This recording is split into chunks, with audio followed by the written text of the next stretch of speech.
네, 컨트롤 알아보는 시장 방향성과 유망주 전략입니다. 유진투자증권의 글로벌 매크로팀의 안지선 연구원 오늘 스튜디오에 나와 계십니다. 안녕하십니까? 안녕하세요. 네, 요즘에 그 코로나를 걸리는 분들이 주변에 한두 명씩 나오고 있는 것 같아요, 다시. 네. 그래서 오늘도 코로나 걸린 분들 확진자 수가 굉장히 많은데 네. 중국도 좀 이슈가 있는 것 같고 네. 중국이 봉쇄가 되면은 어때요? 어쨌든 조금 인플레이션이 좀 잦아들까요? 아니면 우리나라에 나쁠까요? 뭐 어떻습니까?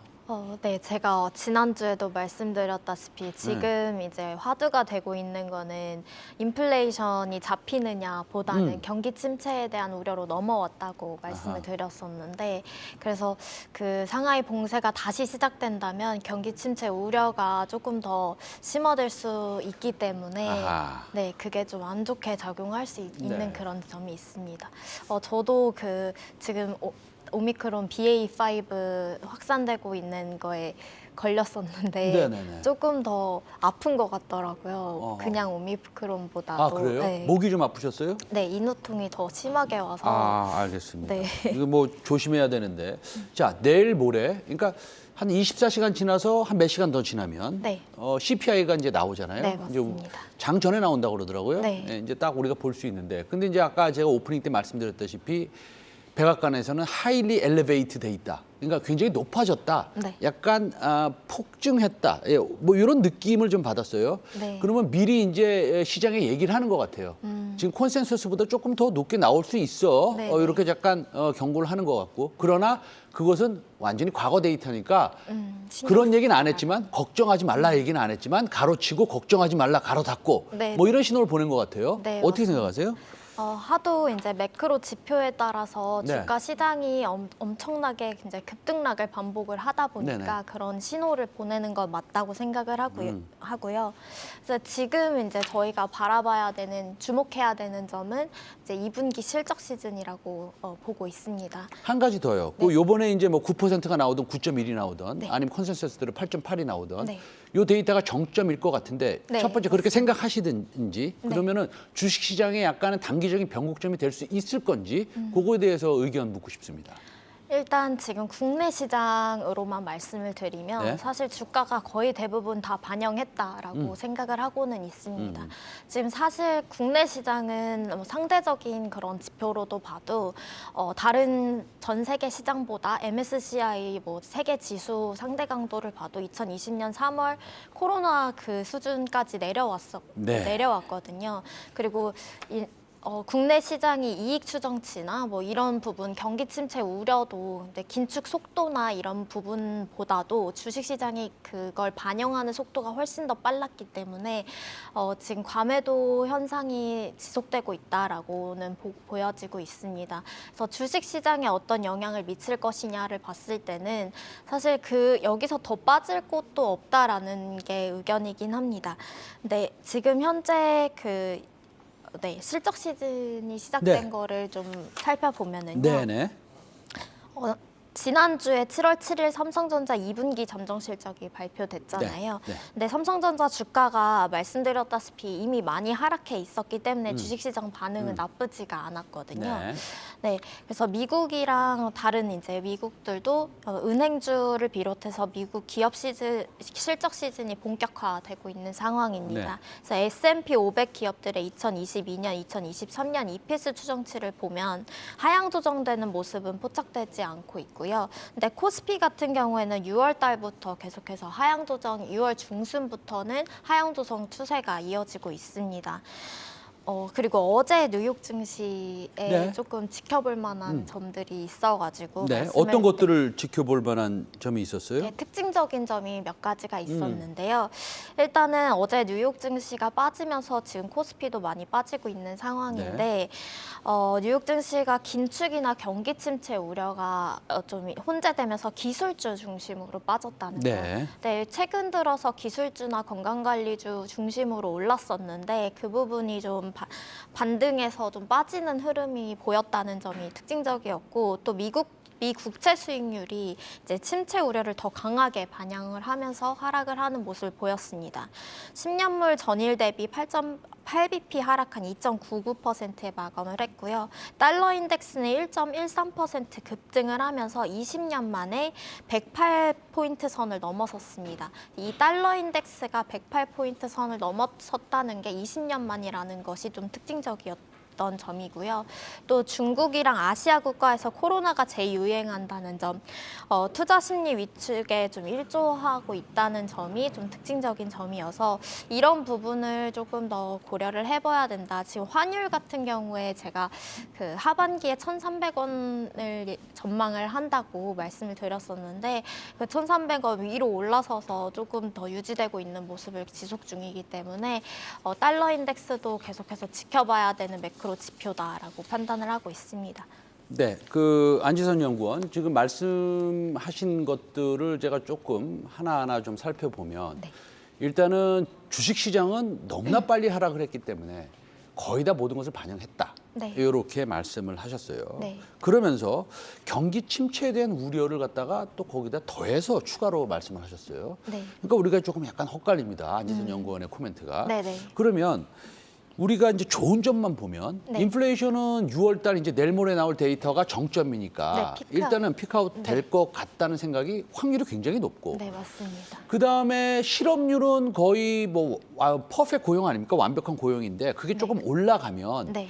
금리 인상하는 속도나 긴축의 강도가 조금 낮아질 테고 네. 그리고 지금 3.6%의 실업률이 4%가 될지언정 네. 그게 높은 거가 아니지 않습니까? 네, 맞습니다. 그러면은 이런 좋은 실업률에서 경기 침체가 온다는 것도 과거랑은 완전히 다른 점 아닙니까? 그런 좋은 점만을 좀 골라내서 생각해 보면 네. 그다음에 지수 자체도 많이 떨어졌으니까 네.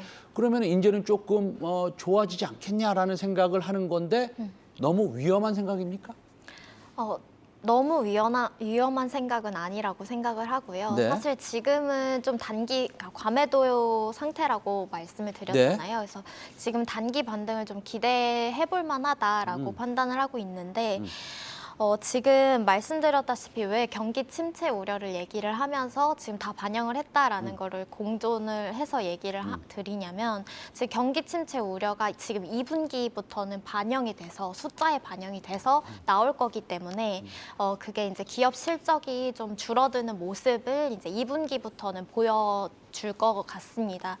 그렇지만 이제 주가가 그렇게 경기 침체 우려와는 달리 주가도 더 이제 선반영돼서 조금 더 빠르게 하락하는 측면이 있었기 때문에 좀 그래서 이제 과매도 구간에서는 과매도에 있었던 종목이나 업종들이 단기 반등이 있을 것 같다. 이렇게 말씀을 드린 거고요. 네. 네. 그러면은 좀 추가적으로 좀 질문을 드리면 한국은행 같은 경우에는 이제 BSI라고 이제 서베이 같은 것들이 있잖아요. 네.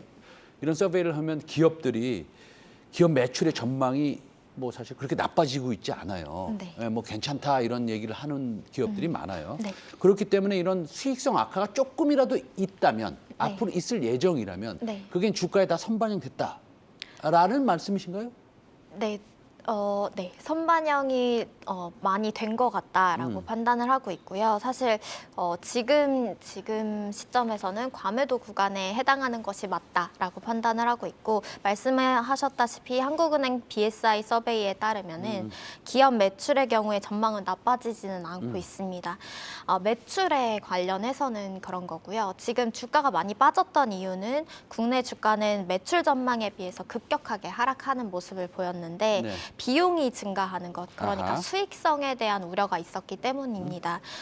제품 가격 전망이나 고용 전망 간의 차이가 좀 축소가 되면서 하락한 것으로 볼 수가 있었는데 그 수익성에 대한 전망 보다 이제 매출이 그렇게 급격하게 외형적인 그런 모습들이 급격하게 하락하는 것이 보이지 않고 있어서 그런 점에서는 저희가 안도할 수 있는 그런 부분이지 않을까라고 판단을 하고 있고요. 그리고 국내 주식시장의 하락 속도가 수익성이 악화되는 속도보다도 그러니까 매출 말고 수익성으로 봐도 그 속도보다도 좀 많이 속도가 빨랐다. 그리고 조금 더 가팔랐기 때문에 이제 과매도에 해당하는 종목이나 업종 같은 경우에는 좀 단기 반등이 있을 수 있다라고 판단을 하고 있습니다. 알겠습니다.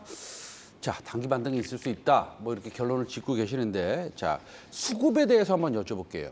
근데 네. 수급에 대해서 여쭤보기 전에 그 수급은 환율에 굉장히 민감하지 않습니까? 네. 그러니까 우리나라는 뭐 조금 옛날 사람이 옛날 얘기하는 것처럼 들리실 수 있겠지만 기름 한 방울 안 나는 나라이기 때문에 맞습니다. 일단은 코스트, 비용이 많이 듭니다. 네. 그런데 원자재 가격이 떨어지면 과거에 한 3개월 동안 우리 경상주지 적자가 나서 환율에 또 영향을 미쳤던 것들이 조금 보완될 수도 있을 거라는 생각도 합니다. 네. 그렇다고 본다면 지금 인플레이션이 피크아웃하고 원자재 가격이 내려가면서 네. 뭐 한두 달 있으면 약간 경상수지 흑자로 돌고 그렇다고 본다면 지금의 환율이 어느 정도 많이 올라간 상태가 아니냐. 그러면 네. 수급도 조금 돌아올 수 있지 않느냐라는 네. 생각도 해보는데 네. 그 전체적으로 어떻게 생각하세요?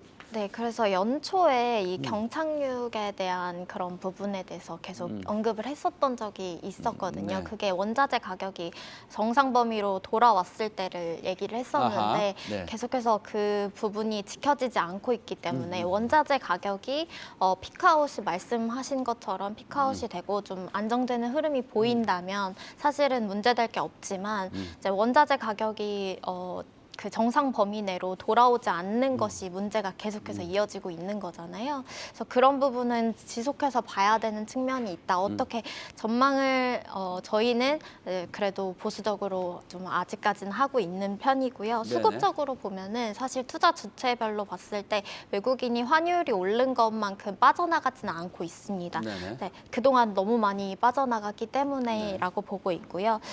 수급적으로는 투자 주체별 수급이 혼재되는 모습이 지속되고 있습니다. 7월간에 개인이 859억 원 순매수를 했고 계속해서 순매수 주체는 개인이 되고 있고요. 기관은 2천억 원 정도 순매도를 했습니다. 외국인은 62억 원 순매도를 했는데 6월간 기관의 수급이 좀 순매수로 돌아서는 모습을 보였었거든요. 지난달에 한 기관이 2천억 원 정도 순매수를 했었는데 그게 지난번에 말씀드렸다시피 외국인 매도세에 따른 기술적인 순매수세였고 단기적인 흐름이었습니다. 다시 순매도로 돌아오는 흐름을 보이고 있고요.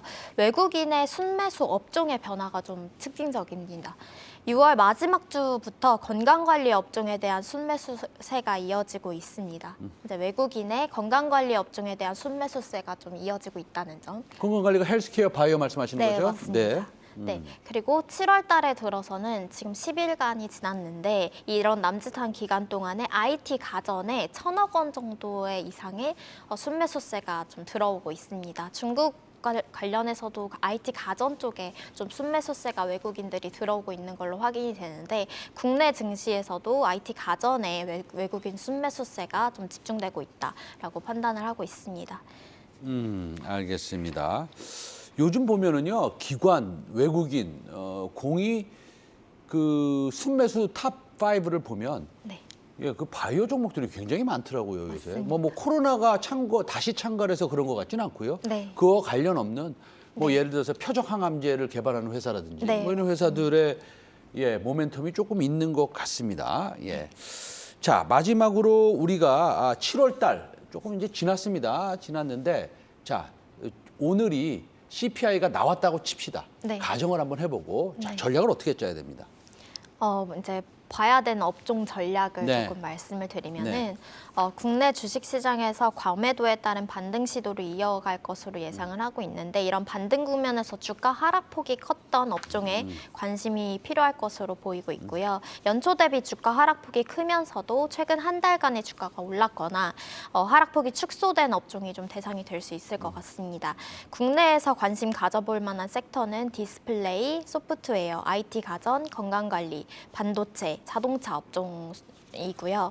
코스피 대비 상대 강도 측면에서는 그동안 상당히 부진을 했던 건강관리, 자동차 업종이 좀 주가가 강해지고 있는 측면도 있고 좀 지켜볼 만하다라고 판단을 하고 있습니다. 하락폭이 컸던 반도체나 소프트웨어 업종도 관심을 가져볼 만한데요. 반도체 업종보다는 소프트웨어 업종이 조금 더 관심을 가져볼 만하다. 여기서 소프트웨어 업종이라는 것은 뭐 카카오 네이버 카카오 얘기하는 네, 거. 맞습니다. 예, 알겠습니다.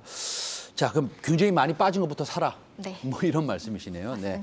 컨트롤 알아보는 시장 방향성 그리고 유망주 전략. 이제 유진투자증권의 글로벌 매크로 팀의 안지선 연구원과 오늘 스튜디오에서 좋은 말씀 많이 나눴고 우리가 많이 배웠습니다. 오늘 말씀 감사합니다. 감사합니다.